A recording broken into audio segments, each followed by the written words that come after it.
did that deliberately.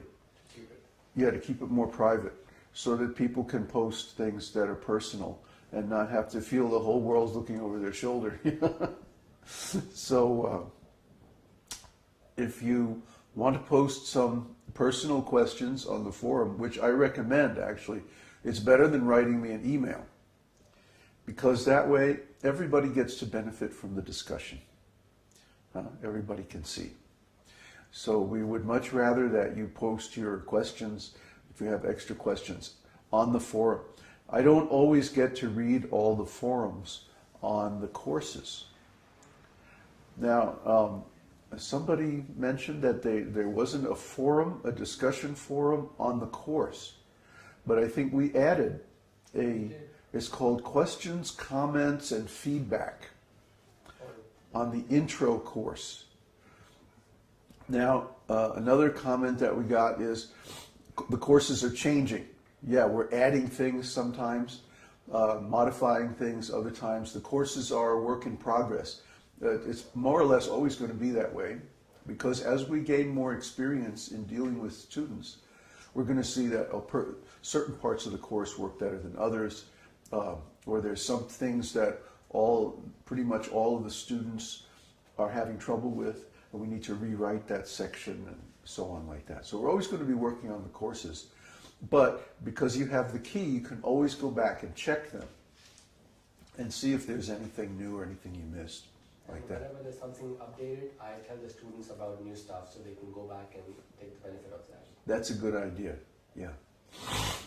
So, cold. Anyway, material bodies, huh? Yeah, we all got it. Even Uddhava is getting a little sniffle. And he's always the last one to get sick because he's so fiery. Oh well. So today's topic is more Vyabhicāri-bhāvas. Still more and more and more. The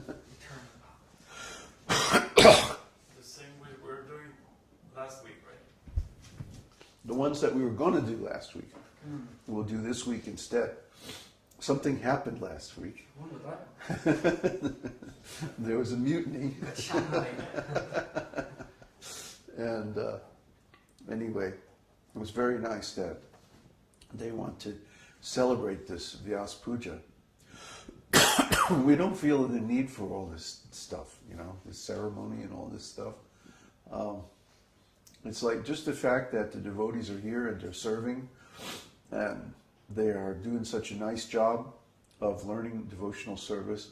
That's enough for me. That's sufficient evidence of their devotion. We don't need ceremonies and throwing flowers and all this stuff. If you want to do that, that's nice, but it's not so much necessary. I think Krishna is in everybody's heart. He can see our devotion. He can see everything. So we don't need to so much show externally.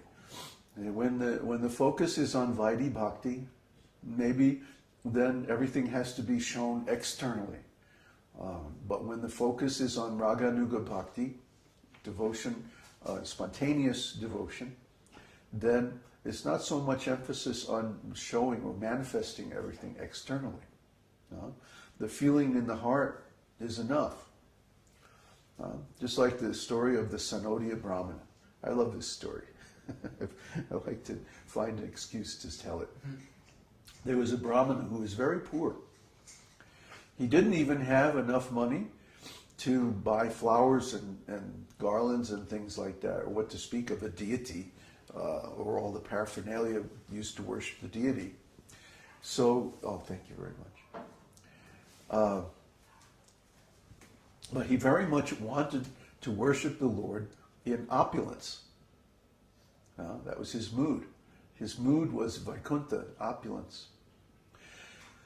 So one day, he was sitting in a class on Śrīmad Bhagavatam, and he heard that famous verse from the 11th canto. Krishna is speaking to Uddhava, And he's saying that the deity can be made of different materials. It could be made of stone, wood, earth, metal, paint, or it can be in the mind. And worship of any of those forms is as good as any other. So the Brahmin thought, I can meditate on my devotional service instead of actually doing physically. And so he began to do this every day.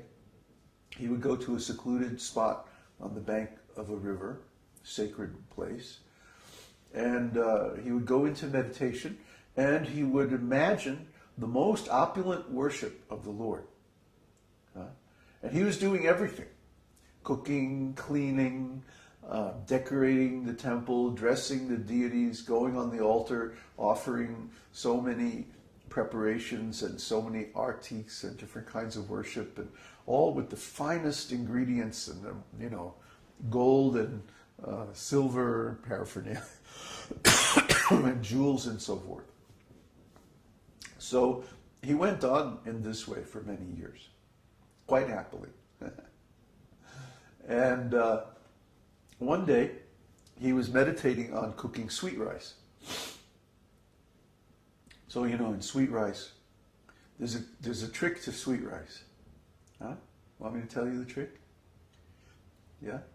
Well, first of all, you have to use basmati rice. Of course. Basmati rice is really, though, it's too bad we can't get it here. I don't know. You know why they don't let you bring rice in to Chile? It's too good. Yeah, that's right.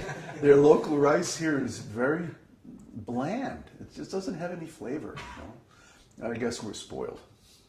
Anyway, you don't get any of those nice long grain varieties that we see up north. But anyway, you start with basmati rice. You take a little bit of ghee, just a tiny little bit of ghee, and you roast the basmati rice in the pan until it just changes color enough that you can see. You don't want to make it like brown, but it just changes color a little bit. Then the proportion.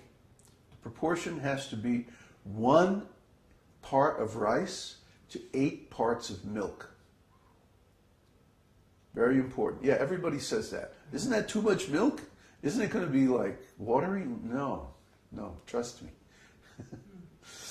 But the thing is, what you do is you put the milk in with the rice, bring it to a boil, and then you cook it down at least 30 or 40%. That means you have to boil it for maybe an hour. By that time, the rice starts to fall apart and it goes into the milk. And the milk also, because it evaporates, gets very thick. Okay?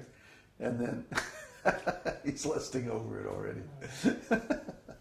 So then, at the end, and you put in sugar, or whatever sweetener you're going to use, after the milk cools a little bit.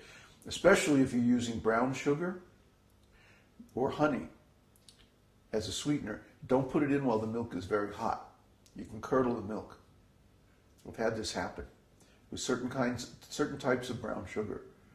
You can actually curdle the milk. So wait till the milk cools down a bit, and then put the sweetener in, and then.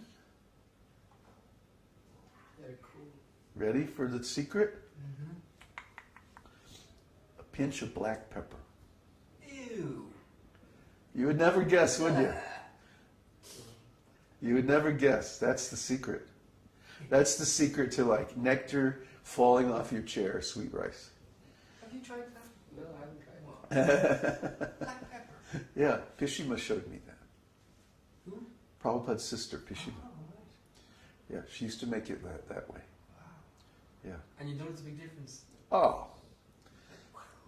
It's like the difference between ho-hum sweet rice and wow, nectar sweet rice. Get some basmati quick. Well, you have to smuggle it into Chile, right? Hint, hint. Yeah, Kanai Das busted for smuggling 100 pounds of basmati rice and chili. 3 years. Well, so anyway, the Brahmin was cooking sweet rice. And he was at the point of adding the sweetener.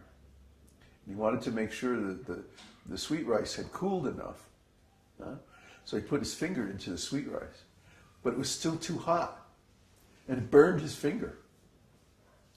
And broke his meditation. And he came out of his meditation. And he looked at his finger, and it was actually burnt. So at that moment, Lord Narayan in Vaikuntha began to chuckle.